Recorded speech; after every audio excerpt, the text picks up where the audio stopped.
Hola otra vez.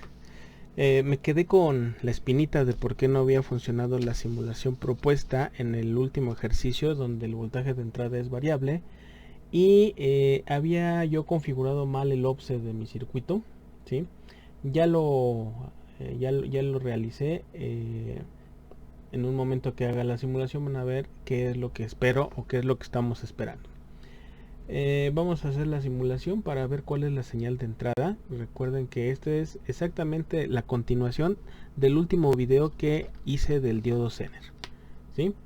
Entonces estoy colocando estos componentes tal cual con estos valores del componente Vsin. Ya sabemos cuáles son los voltajes mínimos y máximos del circuito, y la señal de entrada que estoy trabajando es una señal senoidal que, si se fijan, voy a poner los cursores.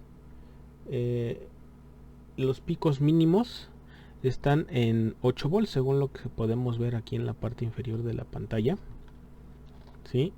Sería 8 volts cuando en el ejercicio que estábamos viendo necesitamos un voltaje mínimo de 7.88. Entonces cuadra perfectamente con lo que estamos buscando, y el máximo voy a poner aquí en un pico que estábamos esperando.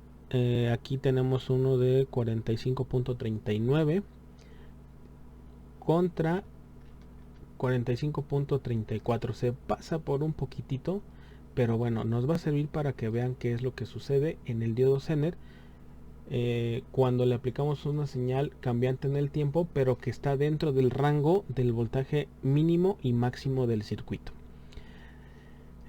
Vamos a cambiar este y lo voy a poner acá en lo que sería la resistencia de carga.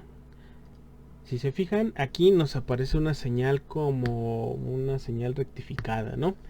Pero noten algo, el rango de variación es de 6.2 a lo mejor hasta 6.3. O sea, el rango de variación es poco. ¿Cómo podemos aplanar la señal? Pues no es que la aplanemos, sino que aquí estamos viendo un zoom de ese valor. Estamos viendo alrededor de 200 milivolts nada más. Pero podemos darle doble clic aquí en el eje de las Y's y decirle o configurarle de que en vez de que vaya de 6.26 volts a 6.40 en la escala sobre el eje de las Y's, decirle que empiece en 0 volts.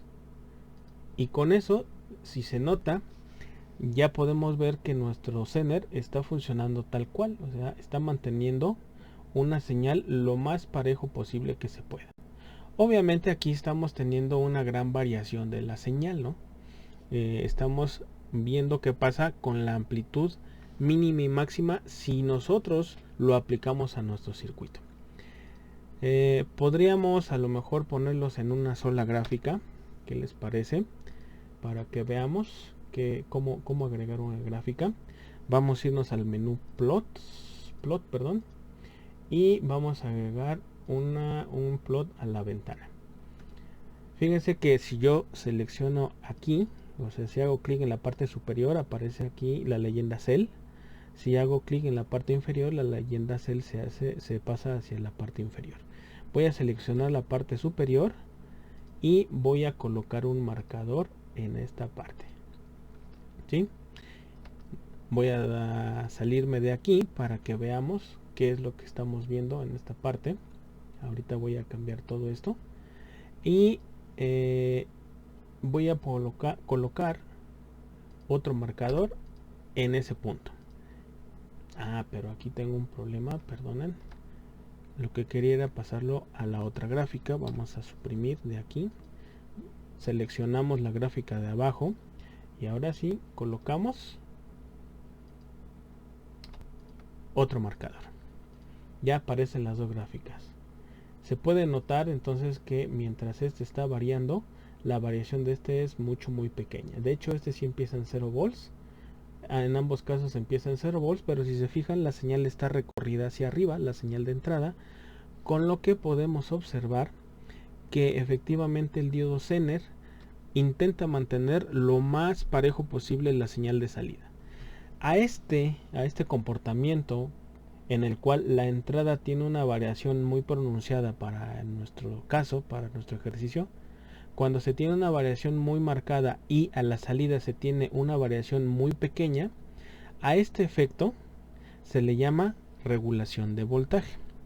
Aquí, insisto, puede ser que la señal de salida que esperábamos fuera totalmente plana, no se da porque la variación de voltaje de la entrada es demasiado extensa o demasiado amplia. Si tuviéramos una señal más pequeñita, entonces seguramente esta línea sería más plana. A lo mejor para poderla ver un poco mejor vamos a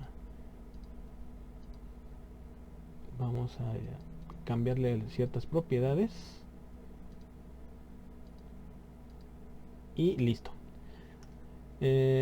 Bueno, con esto queda concluido el tema de qué pasa cuando el voltaje de entrada es variable, cómo funciona el Zener, cómo se calculan los voltajes mínimos y máximos, y en este caso probar que efectivamente el Zener puede trabajar a lo largo de una variación que esté dentro de los límites de voltaje de entrada mínimo y voltada de entrada máximo. Bien, con esto acabamos. Espero les haya sido de utilidad y nos vemos en el próximo video.